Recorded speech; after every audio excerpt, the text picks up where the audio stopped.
Hello, you may remember me from such videos as my computer, console and handheld retro collection, blah blah.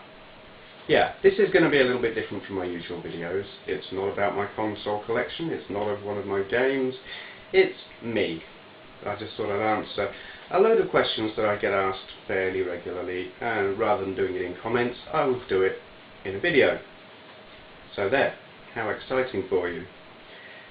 How did I get into gaming? I get asked that one quite a bit. Ordinarily, I say I got into it playing Pong in about 1975-ish, but no, it goes back further than that. In the very early 70s, probably 72, 73, I recall playing some mechanical arcade games. There's one comes to mind. It was you were in a submarine, you controlled the periscope, and there were little model boats that would go along at the back of the cabinet, and there was a wave effect, like little rollers, and you could fire torpedoes up the screen at the boats, and the torpedoes were, it was some kind of special effect. It must have been using mirrors and lights or something, but you'd fire and a little light would go up the screen towards the boats at the top, and if you hit them, they sank down behind the rolling waves. And another one was a racing game. The road was, it was like a rubber belt that was going around, and it got the dotted line down the middle, and there were plastic cars that would move from side to side and come down with the road, and if you hit them with your little plastic car at the bottom, there was like a see-through perspex thing that would light up like an explosion. Very, very primitive, but I remember that. I remember playing it, I think, in an arcade on the pier at the Isle of Wight when I was a very young kid, but that got me into arcade games. Then I played Pong, loved it, absolutely. I remember being amazed by it. They had it in the laundrette where I lived in 75-ish, maybe a bit earlier. Then when I was in school, there was this lad, Richard Stone. If you're watching, it's all your fault. He would come into school, and he was like your uber geek. He would come in with computer magazines and sit there reading the specs of the latest TRS-80, the Coco, the Auric, the Enterprise, raving about them, and I found it really interesting, and I got into the subject. I remember going round to his house, and he'd got a ZX81. I was just astounded. You know, he showed me 3D Monster Maze and 3D Defender, and this was in 1982, and I was just staggered. Then in 83 I got an Atari. It was the Vader with Pac-Man as the Pac-In game. I can't remember if it was before or shortly after that. I got a ZX81 second hand. Didn't have a tape recorder, so I had to, any games I wanted to play, I had to program in from the magazines, and of course 16K RAM pack suffered chronic memory wobble, and it was always crashing, and in the end it blew up, stopped working. Then in 86 I got an Acorn Electron, and I bought it purely to play Elite. A friend of mine had got an Electron. I thought, I've got to have this, and a local shop was selling them off old stock. I bought one for £70, bought Elite, and then I've got about 70 games for it sitting up in the loft. I've got to dig them out, do videos for them. Then I got a 600X. Now I got the 600XL about the same time. Didn't have any games for it except one cartridge which I lent to someone and never got back. Didn't have a tape recorder, so I couldn't load games for it. So that kind of just sat in the cupboard for years. That's the one, I've still got that one. Then I got an Amiga, no, I lie. I got a Mega Drive in 91-ish, yeah, about then, and then a SNES. And then in 92 I got an Amiga 600. Learned modern computing on that, graphic user interface, all that.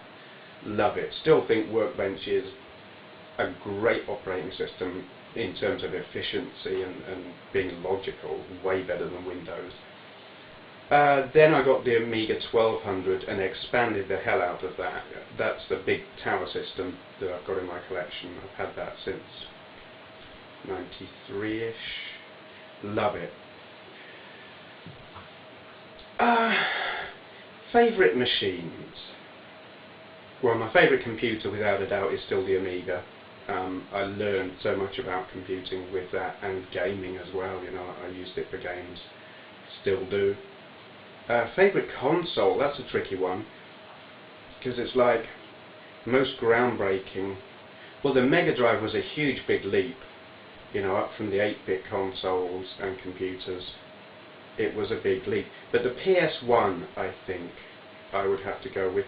It was such a massive leap from sprite-based games and, you know, flat-shaded polygon 3D games up to real, you know, texture-mapped, quality, fast, pretty high resolution for the time, 3D. When I bought mine, I got Ridge Racer with it and was just astounded. You know, I played it in the arcades, and here I was with it at home on my telly, and I was gobsmacked. You know, PS2 and PS3, they're vast improvements on the original, but by this time everyone's used to that kind of 3D. So the PS1 was a massive leap. Favourite handheld? Game Boy Advance.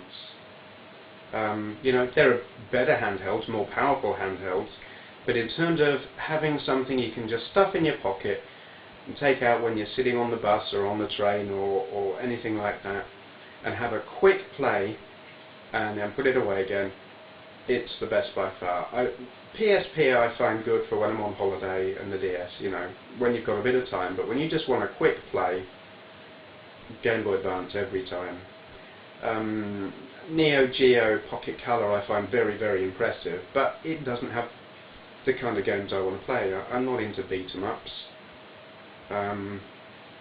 which is mostly what's on it.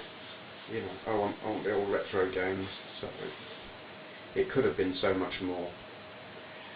Least favourite machines? Computers, I don't have an opinion. I think they're all great. I mean, PCs, Windows-based machines, not really interested. They're a tool, nothing more. Consoles, least favourite. You know the answer to that. Two of them, the NES and the Master System. And I get asked why, and I mean, a lot of people are outraged that I can say, I don't like them. But to me, in the UK, at that time, 8-bit computers ruled. You had your Spectrum, you had your Commodore 64, you had your BBC Micro, you had your Amstrads, and the games were cheap. You know, £3 for a budget one, £5, £10 for a full price one, £15 for a really expensive one, and these were the kind of prices you could afford. And then out comes this console that's technically only a little bit superior, and they're charging £30 for a game. And to me it was like, no way, who are they kidding? That's just ridiculous. And the Master System, it was like Sega said, oh look, that's good, we'll have to do one as well. So while I thought the NES was stupid, the Master System was even worse for copying it. Disagree with me by all means. I know they've got an important place in gaming history. Console gaming wouldn't be where it is today without them. But where would computer gaming be without them? I think maybe it would be a lot more healthy. That's one of those things we'll never know. Okay, I've been asked, where do I keep all my games? Can we see them, please? Yes, you can. I'm going to take you for a little walk around. We've got some up there. I'm going to have to be quick because I'm running out of time.